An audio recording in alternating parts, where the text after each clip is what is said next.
Hi friends, welcome to Interactive Medicine. In this section, we are going to discuss the heat transfer mechanisms. So, how heat generates in the body? It is by various metabolic reactions occur in the tissues, and this lead to generation of heat. This heat should be transferred to the environment for maintaining homeostasis. So, here is the core body tissue, and in metabolic reactions, we produce heat, and through the blood vessels, it reaches the surface, and we can see the presence of heat in the capillaries under the subcutaneous tissue. So I am drawing blood vessels, and the blue one is our skin surface. Through the blood vessels, heat can pass. Heat reach into the surface of the body,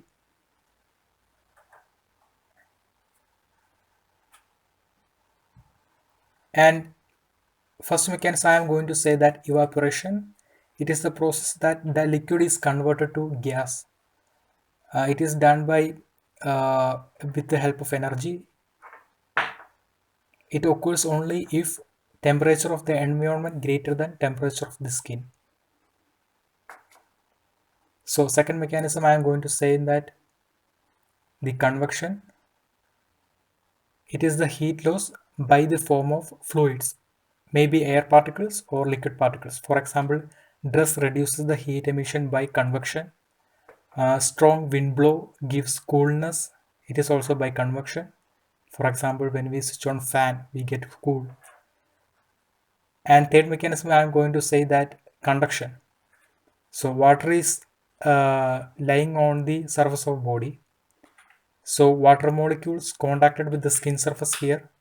So heat can transport through skin surface from the subcutaneous capillaries to water by molecular kinetics or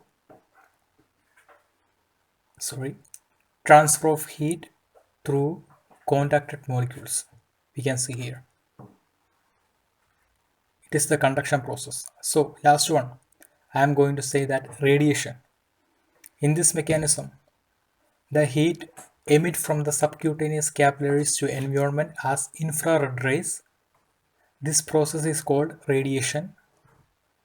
It occurs only if the temperature of environment is lesser or equal to skin temperature. So in conclusion, evaporation, convection, conduction, radiation. Evaporation, the temperature of environment is greater than temperature of the skin. In radiation, temperature of the environment is lesser than or equal to temperature of skin. Also in conduction, it's same.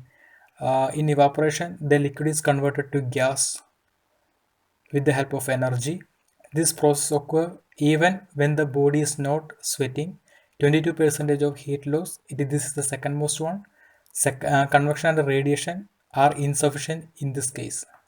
So in radiation, skin temperature is high and environment temperature is low. So heat transfer occur in the form of infrared rays emission.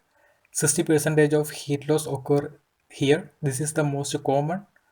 And convection and conduction. These are include 50% of heat loss. In conduction, loss of molecules kinetic energy in the form of heat from the skin to the surrounding. Different mediums transfer the heat conduction at different rates. Example, water have 100 times greater conduction than air. In convection, it is the process of loss of heat through movement of air or water molecules across the skin. For example, use of fan to cool off the body. Second one, the wind movement can cool the body. Third one, using the dress to prevent the heat emission.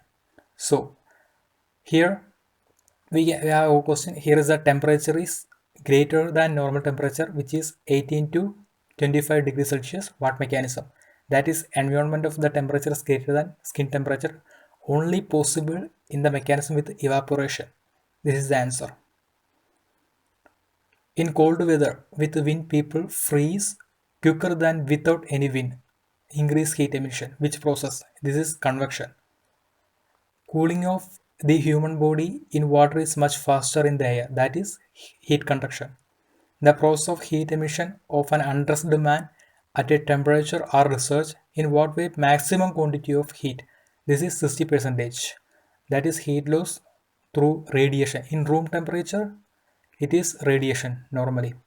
The environment temperature is equal to skin temperature or lesser than skin temperature. This is heat radiation.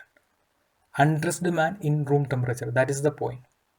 So friends, thank you.